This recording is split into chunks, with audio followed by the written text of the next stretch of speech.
To the neighborhood, John was simply a quiet, reserved man. But what they did not understand was that silence is not always weakness. Sometimes silence is experience. Sometimes silence is preparation. John had spent years in military engineering, working on classified defense projects that required precision, secrecy, and control under pressure. After retirement, he chose a life of isolation, leaving behind a past that no one in the neighborhood could imagine. One day, the calm routine of the neighborhood changed when John received a red envelope placed at his doorstep. Inside was a formal violation notice issued by the HOA. It claimed that his property failed to meet certain maintenance standards. Along with the notice was a fine of $65. On the surface it seemed insignificant. But in reality, it was the beginning of something much larger. John read the notice carefully. He did not show anger or surprise. His expression remained unchanged, as if the document carried no emotional weight. Without saying a word, he folded the paper and walked inside his home. This lack of reaction was misinterpreted by those watching from the outside as submission or weakness. But in truth it was observation. At the next HOA meeting, Linda Carter presented John's property as a priority case. She explained that the neighborhood must maintain strict standards, and any violation must be corrected immediately. Her real intention was not about cleanliness or order, it was about control. She wanted to prove that authority in the neighborhood was absolute and unquestionable. As days passed, pressure on John's property increased. Inspectors visited repeatedly, taking notes, documenting minor details, and building a case. Notices became more frequent. Warnings became more direct. The situation was slowly escalating, but still, John did not react in any visible way. However, behind the scenes, something was different. At night, when the neighborhood became silent, John would go into his basement. Behind old storage shelves and forgotten equipment, there existed a concealed steel door. This door was not part of a normal residential structure. It was reinforced, heavy, and clearly built for security rather than storage. One night, John finally approached the door. He stood in front of it for a long moment, as if reconnecting with a past he had intentionally left behind. Then he retrieved a hidden key and unlocked it. The sound of the mechanism echoed through the basement, signaling that something dormant was being reactivated. Inside was not an ordinary storage room. It was a hidden underground facility, built with military-grade engineering. The walls were reinforced, the lighting system slowly powered up after years of inactivity, and old technological systems began to respond again. This was not just a basement, it was a classified survival and monitoring installation from his past life. Files marked with confidential labels were stored inside. Surveillance equipment, communication systems, and defensive monitoring tools were still present. John had not used this facility for years, but it had never been dismantled. It had simply been waiting. Meanwhile, the HOA continued escalating their actions. Without conducting proper legal verification, demolition approval procedures were quietly initiated. The goal was no longer just enforcement, it was removal. The plan was to pressure John until he either complied or lost his property entirely. Sheriff Daniels, however, began to notice inconsistencies. As a law enforcement officer, he understood procedures, and something about the HOA's documentation did not align with legal standards. The approval process seemed rushed, incomplete, and questionable. Instead of immediately intervening, he decided to investigate further before making a decision. Back at John's property, the hidden systems inside the bunker began to activate. Old surveillance feeds came online, showing live activity outside the house. John could now observe everything happening around him. The inspectors moving across his lawn, the demolition crew preparing equipment, and the HOA members gathering with confidence, unaware of what they were approaching.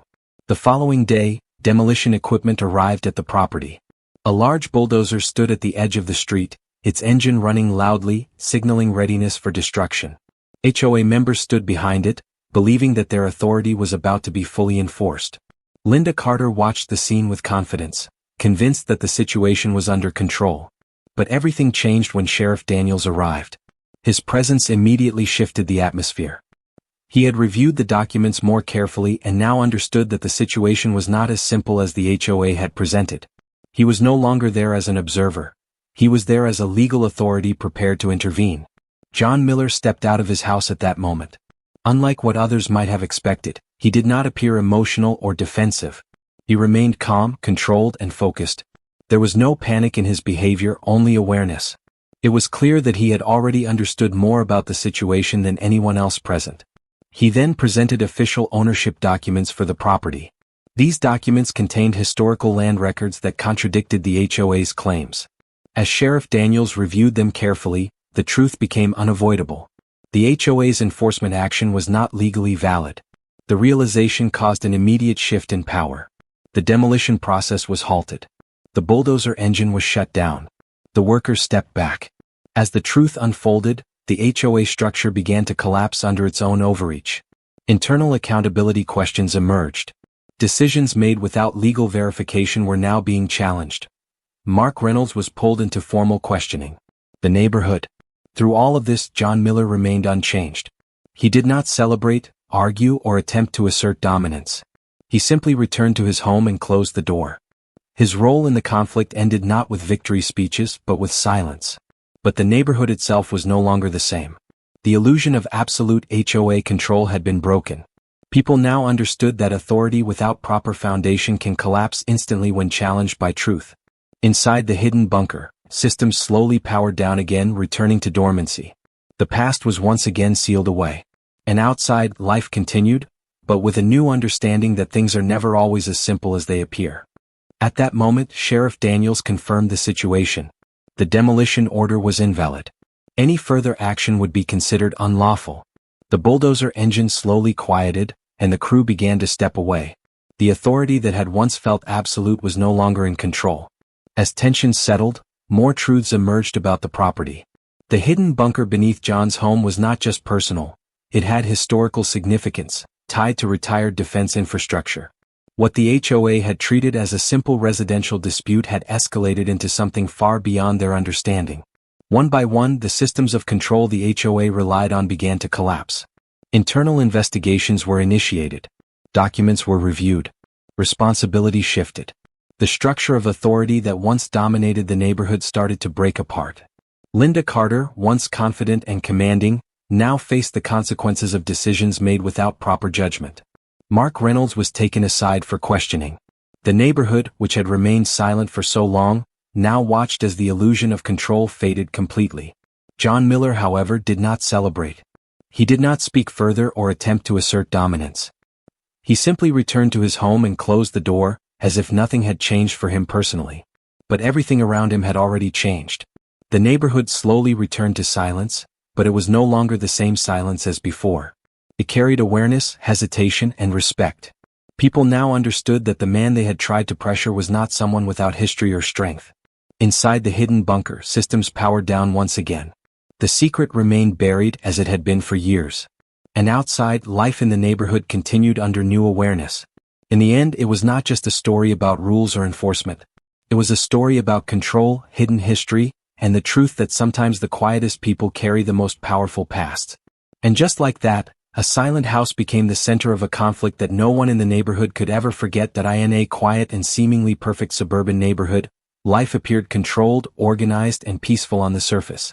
Every house followed strict architectural guidelines, every lawn was maintained to precise standards, and every resident was expected to behave according to community regulations. But behind this polished appearance, there existed a system of authority that controlled almost every aspect of daily life. This system was the Homeowners Association, known as HOA, and its influence extended far beyond simple neighborhood management. At the center of this authority was Linda Carter, the HOA president. She was a woman who believed that order was more important than compassion. To her, rules were not flexible guidelines but absolute laws that should be followed without question. Under her leadership, even the smallest deviation, such as a slightly overgrown lawn or a misplaced trash bin, was treated as a serious violation. She had built a reputation for being strict, unyielding, and extremely difficult to oppose. Over time, fear of fines and penalties became more powerful than trust between neighbors. Supporting her enforcement system was Mark Reynolds, the HOA inspector. Mark was not just a rule enforcer. He was someone who took personal satisfaction in identifying violations. He moved through the neighborhood with a clipboard in hand, scanning properties with a critical eye, always searching for something that could be reported. In his mindset, compliance was not optional, it was mandatory, and those who failed to comply deserved consequences. Within this controlled environment lived John Miller, a retired military veteran. Unlike others in the neighborhood, John did not participate in community discussions or HOA meetings. He lived quietly, maintaining distance from unnecessary interactions. His house was older than most others in the area, but it was stable, clean, and well kept. He never caused trouble, never argued, and never interfered with anyone's affairs. However, what made John different was not what people knew about him, but what they did not know. In a quiet suburban neighborhood, where every lawn was trimmed to perfection and every house followed strict community rules, there stood one home that did not quite fit in. It belonged to a man named John Miller. He was a retired military veteran, a man of discipline and silence, who preferred solitude over attention. While others engaged in neighborhood discussions and HOA meetings, John kept to himself, living a life that was calm, controlled, and distant from unnecessary conflict. But in places like this, even silence can attract unwanted attention. The neighborhood was governed by a strict homeowners association, led by Linda Carter, a woman known for her obsession with control and perfection. She believed that every house, every fence, and every mailbox should obey her interpretation of order. Under her leadership, even the smallest deviation was treated as a violation. Supporting her was Mark Reynolds, an aggressive HOA inspector who took pride in enforcing rules without hesitation or empathy. Together, they had turned the community into a place where fear of fines replaced genuine neighborly connection. One afternoon, a red envelope was placed on John Miller's doorstep. Inside was a violation notice accompanied by a fine of $65. It accused him of minor maintenance issues, things that most would consider insignificant. But in reality, this was not about maintenance. It was about control. John read the letter silently, his expression unchanged, and without a single word, he folded it and walked back into his house. He did not argue and he did not react. But silence in his case did not mean weakness. During the next HOA meeting, Linda Carter stood in front of the board with confidence and declared that the Miller property would serve as an example. She wanted to prove that no homeowner, regardless of history or privacy, was above the rules of the community. The decision was made quietly but firmly. Pressure would be applied until compliance or removal was achieved. The neighborhood residents said nothing.